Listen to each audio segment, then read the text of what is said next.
Ang paghihiwalay, ang pinakamabilis na solusyon pag may nasaktan sa relasyon. Separation is the quickest solution.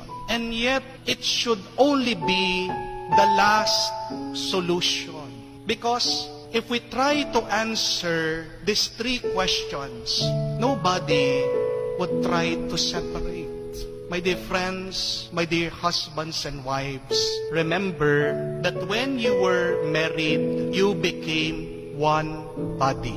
Nung kayo ay kinasal, kayo ay naging iisang katawan lang.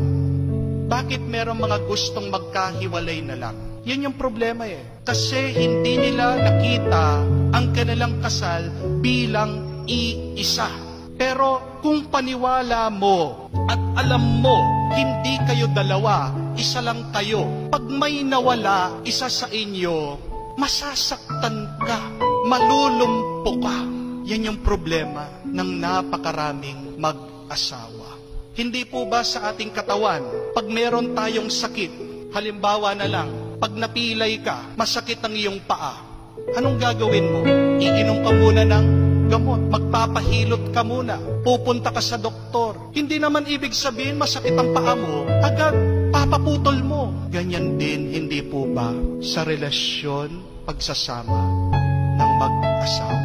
Nagkakaroon ng suliranin, nagkakaroon ng hindi pagkakaintindihan. Talagang napakasakit ng inyong nararamdaman. But it does not mean that when you get hurt, you immediately separate yourself from your spouse. Separation, it should only be the last solution. Kung gagawin mo ang tatlong ito, hindi mo makikita na mabuti at magandang solusyon ang paghihiwalay. Let us do everything to heal the broken relationship. Tayo po ay magpatulong sa Diyos.